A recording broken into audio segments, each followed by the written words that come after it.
The feed is saturated, a curated loop of images polished for mass consumption. You see Trump and Putin framed against the stark, imposing backdrop of an Alaskan military base, the handshake, the practiced, hard-edged smiles that don't quite reach their eyes. Headlines flash across the screen, a synchronized chorus from the world's media giants. CNN calls it a bold diplomatic thaw. The BBC sees a pivotal moment for global stability. Reuters reports on a breakthrough for arms control. The narrative is clean, simple, and reassuring. Two powerful rivals setting aside their differences for the good of humanity. A triumph of reason over rhetoric. Stop. Rewind the tape. Erase the professionally packaged commentary. Mute the solemn-toned news anchors. Look at the image again, but this time, really look. See it not as a political summit, but as a business meeting. You think they flew to the edge of the world, to a fortress bristling with military hardware, to talk about peace? You think these men, avatars of nationalistic and corporate power, suddenly developed a shared conscience for the planet? Wake up. They did not come to talk. They came to divide, to carve up a dying continent and its thawing treasures. This is not a summit. This is a board meeting of predators, and the main item on their agenda is the liquidation of the Arctic. The story you are being sold is a masterful piece of fiction, a necessary illusion. They call it brave diplomacy. We must learn to call it what it is, a bold transaction. Have you ever wondered why these grand gestures of peace always seem to coincide with immense economic opportunities? They don't engage in diplomacy to solve problems. They use the language of diplomacy to ratify deals already made in secret. The handshakes, the joint statements, the carefully choreographed photo ops, they are the public spectacle that provides cover for the private plunder. It is the closing ceremony for a deal whose terms you are not meant to understand. They tell you they are here seeking peace. Let us reframe that. They are here to draft the rules of engagement for a new kind of war, a Cold War fought not with ideology but for resources. While the cameras focus on their faces, the real map is being drawn in the back rooms. It's a 3D map projected onto a holographic table. It doesn't show nations as much as it shows assets. Look closer at that map. See the Northern Sea Route, a new artery for global commerce, a shipping lane once locked in ice, now opening up like a wound. It cuts transit time from Asia to Europe by weeks. Control that route, and you control a significant portion of world trade. Now, see the fields illuminated in red and blue. Those are the estimated reserves. Hundreds of billions of barrels of oil, quadrillions of cubic feet of natural gas, unfathomable quantities of rare earth minerals essential for every piece of technology in your life. This is not a barren wasteland anymore. It is the planet's last great, untapped treasure chest. The ice isn't just melting, it's being liquidated. And for any liquidation, you must first identify the shareholders. The men shaking hands on your screen are not the true owners.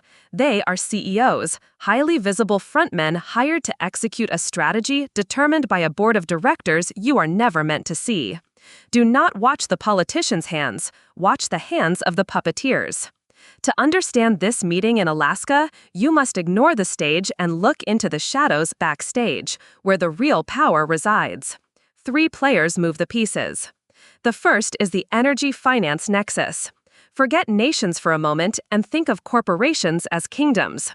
ExxonMobil, Shell, Rosneft, Gazprom, these are the empires whose wealth is measured in barrels and cubic feet.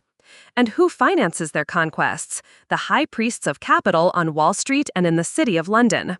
BlackRock, Vanguard, the largest asset managers in history whose algorithms and investment theses have more influence on global policy than any elected official. Zoom in on that holographic map in the back room. See the glowing sectors demarcated for exploration? Superimpose the logos of these companies onto those sectors. Now you see the real map. The financial news you're encouraged to ignore is the key. While the world was distracted by the political theater, these companies' stock values were being recalculated based on access to these new reserves. Their quarterly reports are the secret communiques of this war, and they spell out the objective in plain terms: secure and exploit the Arctic. When they mouth the words national energy security, your first question should be, which nation? The nation of shareholders or the nation of citizens? This is not about keeping your lights on, it is about guaranteeing their obscene profits for the next century. It is larceny 1, corporate profit masquerading as national interest. The second player is the military-industrial complex.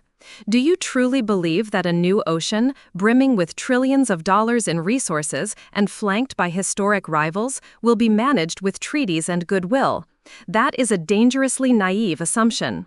Securing these new shipping lanes, protecting these offshore drilling platforms, and enforcing these newly drawn borders requires a new generation of military hardware. And that is a market. A spectacularly lucrative emerging market. This is where Lockheed Martin, Raytheon, and their Russian counterpart Rostec enter the scene. They are not merely contractors, they are partners in this venture. They are the ones who supply the security for this grand project. The handshake in Alaska is the starting gun for a new arms race. Nuclear-powered icebreakers more advanced than aircraft carriers. Sub-zero drone surveillance systems.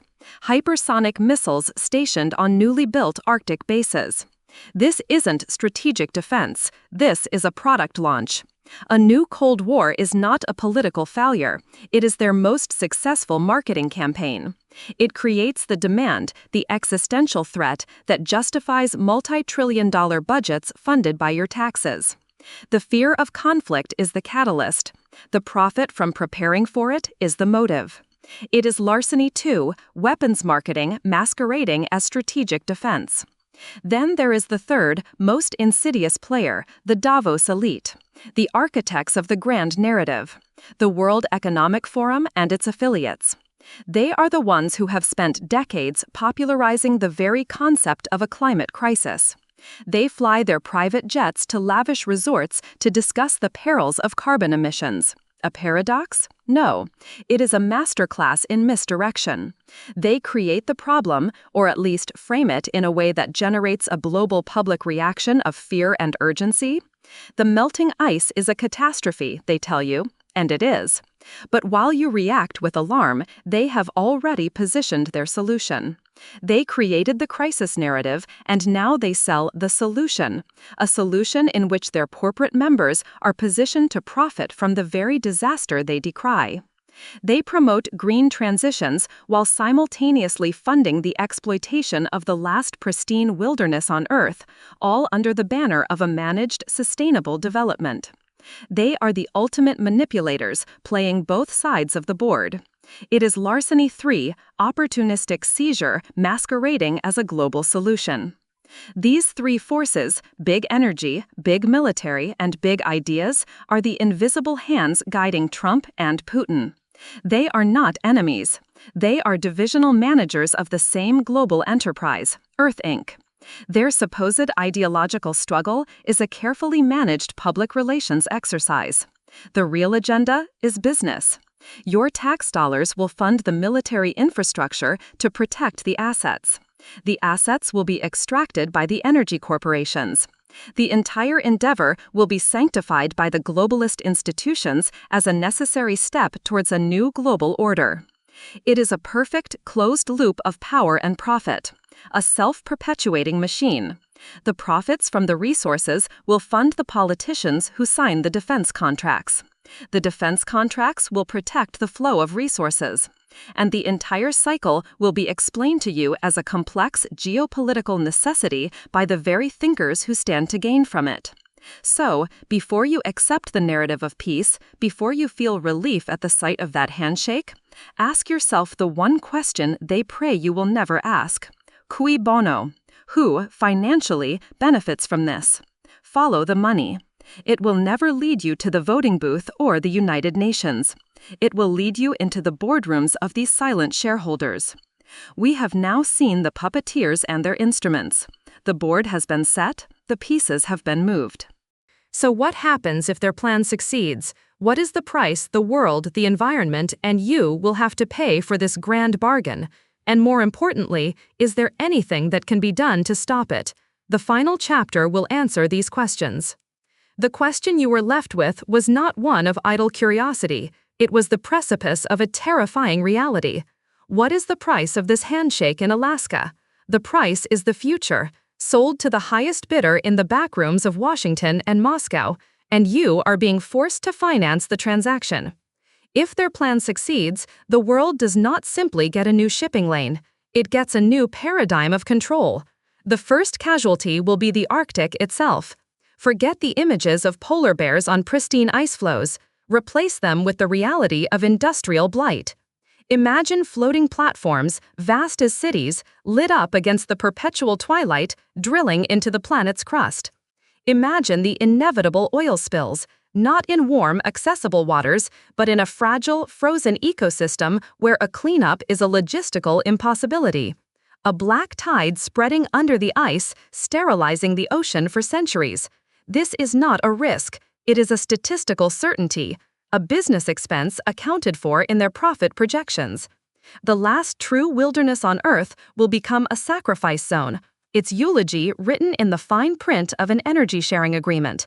It will be guarded not by environmental treaties, but by fleets of nuclear icebreakers and a constellation of surveillance satellites, sentinels of steel and silicon protecting corporate assets, not the planet. But this devastation, they believe, will not touch you directly. They rely on your perception of the Arctic as a distant, abstract place. This is their most critical deception. Do you think this is a game played only by superpowers in a frozen wasteland? Think again. The formation of this Russo-American energy condominium is the birth of an Arctic OPEC, a cartel with the power to control the flow and price of the world's most vital resources for the next century. They will not be competing to lower prices for you, they will be colluding to set a price floor that guarantees their profits. This is not geopolitical theory, it is an invoice being sent directly to your home. Every time you fill your car, every time you pay your heating bill, every time you turn on a light, you will pay a tribute to the cartel. The inflation they tell you is a complex economic phenomenon will be revealed for what it truly is, a calculated policy of a small group of unelected executives. They are privatizing an ocean and socializing the cost. That is the true meaning of the handshake. And how will this new empire be secured? With your money. They present their strategy as a necessity of national security, a complex chess match against a foreign adversary. But peel back the flag waving, and what do you find? You find larceny, weapons marketing masquerading as strategic defense. Look at the budget appropriations. Imagine your tax return laid out on a table, a sliver for education, a sliver for healthcare, and a gaping chasm labeled defense. Now understand that a significant portion of that chasm is not for protecting you. It is a direct subsidy. It is your money funneled through the Treasury to build the very military hardware that will protect the drilling rigs of ExxonMobil and Gazprom. You are paying for the chains of your own economic servitude. You are funding the guards for the new global plantation. You are purchasing the weapons that enforce a corporate agenda. The narrative they have constructed is a masterpiece of misdirection.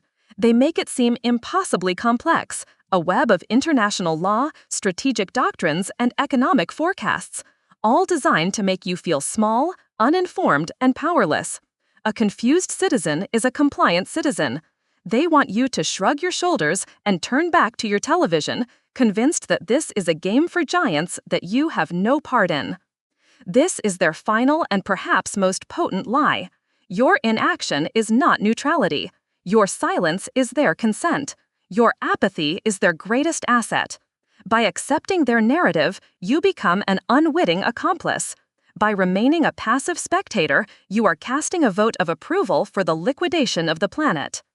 But what if you refuse to play your assigned role? What if you refuse to be a mere spectator in the cheap seats of their theater? The entire edifice of their power is built on the sands of public ignorance and acquiescence. It is a house of cards that can be toppled by a single, powerful act of collective will. It begins not with a protest, but with a decision. The decision to stop being a consumer of their narrative and to become a student of reality. This is how you reclaim your power. First, educate yourself beyond the headlines. They count on you to only consume the 24-hour news cycle. Defy them. Go to the source. Read the annual reports of BlackRock, of Exxon, of Raytheon. In their own sanitized corporate language, they tell you exactly what their priorities are. Learn what the Northern Sea Route really is. Understand the sheer scale of the mineral wealth that lies beneath the ice. The numbers will tell you a story far more honest than any press conference. Second, ask the one question they are terrified of. In every conversation, with every news report, ask relentlessly, cui bono? Who, financially, benefits from this? Follow the money. Don't follow the flags. The money trail will never lead you to the abstract notion of a nation-state. It will lead you directly to the boardrooms and shareholders of the Arctic Cartel. It demystifies everything. Third, spread this truth. You have a voice and a network they can only dream of controlling. Share this analysis. Talk to your friends, your family, shatter the comfortable illusion. They use billions of dollars to broadcast their story. We have something more powerful, credibility and a shared sense of urgency. Break the spell of mass media hypnosis. Every person you awaken is a brick removed from their wall of control. This is not a call for despair. It is a call to arms, fueled by information. Turn your outrage into action. Turn your confusion into curiosity. This grand bargain, this division of the world's last frontier, is not yet a foregone conclusion. The ink on their agreement is not yet dry. But while the world's attention is fixated on the two men shaking hands, a fatal flaw exists in their plan. They believe they are the only players at the table. They have forgotten to look over their shoulders. A third, silent power has been watching, learning, and planning. While America and Russia divide the spoils, China is quietly building its own Silk Road on ice. Are they coming to disrupt the duopoly, or simply to demand their seat at the cartel's table? The game is larger and more dangerous than you have been told.